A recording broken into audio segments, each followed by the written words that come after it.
జనరల్గా డాక్టరేట్లు పిహెచ్డీలు ఇస్తుంటారు. ఎవరైతే అద్భుతంగా రీసెర్చ్ చేసి బాగా పనిచేస్తే గౌరవ డాక్టర్ ఇస్తుంటారు, బాగా చదివితే పిహెచ్డీలు ఇస్తారు. ఈ అబద్ధాలు ఆడడంలో రాష్ట్ర ముఖ్యమంత్రి రేవంత్ రెడ్డికి డబుల్ పిహెచ్డీ ఇవ్వచ్చు, డాక్టరేట్ ఇవ్వచ్చు. గోబల్స్ ప్రచారం చేస్తుంటాడు.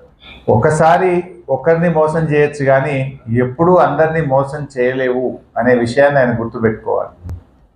కర్ణాటకలో 5 గ్యారెంటీలని, తెలంగాణలో 6 గ్యారెంటీలని 100 రోజుల్లో అమలు చేస్తామని బాండ్ పేపర్ల మీద ఇచ్చి ప్రజల్ని మోసం చేశారు. అదే మోసాన్ని మహారాష్ట్రలో చేయాలనుకున్నారు. మహారాష్ట్రకు పోయి అక్కడ కూడా 5 గ్యారెంటీలని చెప్పారు. కానీ మహారాష్ట్రకు తెలంగాణకు బాగా అవినాభావ సంబంధం ఉంటుంది. చాలా మంది తెలంగాణ ప్రజలు మహారాష్ట్రలో ఉంటారు, మహారాష్ట్ర ప్రజలు తెలంగాణలో ఉంటారు. ఇంకా మన మంత్రి గారు, మన మంత్రులు, మన ముఖ్యమంత్రి కూడా ఆడ ప్రచారం చేసింది. మోసం చేస్తుందని ఈ రేవంత్ రెడ్డో, ఉత్తమ్ కుమార్ రెడ్డో, కోమటిరెడ్డి గారో వీళ్ళందరూ ప్రచారానికి పోయింది. వీళ్ళు మహారాష్ట్ర ప్రజలు ఈ 6 గ్యారెంటీల మోసాల్ని గ్రహించింది కనుకనే కాంగ్రెస్ పార్టీకి గుణపాఠం చెప్పారు. రుణమాఫీ విషయంలో రైతుల్ని మోసం చేసిన వ్యక్తి మన రాష్ట్ర ముఖ్యమంత్రి రేవంత్ రెడ్డి గారు.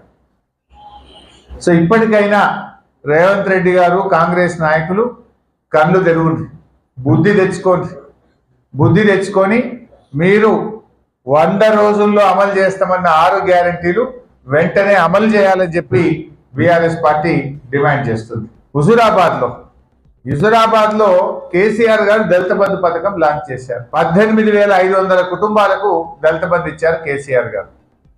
అందులో కొంతమందికి సెకండ్ ఇన్స్టాల్మెంట్ రావాలి, డబ్బు కూడా విడుదలైంది. కలెక్టర్ దగ్గర డబ్బులు ఉంది, అకౌంట్లో ఉన్నాయి డబ్బులు. అవి వాడుకోవడానికి అవకాశం ఏమంటే దళితులని చూడకుండా లాఠీ చార్జ్ చేయడం, దళిత మహిళల మీద కూడా కేసు పెట్టడం, మా ఎమ్మెల్యే కౌశిక్ రెడ్డి గారి మీద దాడి చేసి ఆయనను ప్రాణాపాయం, ఆల్మోస్ట్ అసలు ఏమైనా జరిగిందా అన్నంత ఆందోళన కలిగింది మాకు. సో అంత ఆ రకమైనటువంటి అరాచకాలకు పాల్పడతా ఉన్నారు. దళిత పక్షపాత పార్టీ అంటారు, ఇదేనా? నేను అడుగుతున్న బట్టి విక్రమార్క గారిని, మీరు ఆర్థిక మంత్రిగా, ఉప ముఖ్యమంత్రిగా ఉన్నటువంటి మీరు దళితులకు చేసే మేలు ఇదేనా నేను అడుగుతా ఉన్నా. మీ నియోజకవర్గం మధురలో కూడా ఒక మండలానికి పూర్తిగా ఇచ్చారు, చింతకాని మండలానికి. నేను మొన్న చింతకాని మండలం పోతే అక్కడ కూడా కొన్ని పెండింగ్లో ఉన్నాయి సార్, పడ్డ డబ్బులు మమ్మల్ని వాడుకొని ఇస్తలేరు అంటున్నారు. అది చింతకాని అయినా, అది జమ్మికుంట అయినా, హుజురాబాద్ అయినా, రాష్ట్రంలో ఎక్కడైనా సరే ఆల్రెడీ విడుదలైన దళిత బంధు పథకాల్ని వెంటనే ఆ దళిత కుటుంబాలకు అందజేయాలి, వారికి అన్యాయం చేయొద్దని చెప్పి కూడా బీఆర్ఎస్ పార్టీ పక్షాన మేము డిమాండ్ చేస్తా ఉన్నాం. 9వ తారీఖు నుంచి అసెంబ్లీ ఉందంటున్నారు.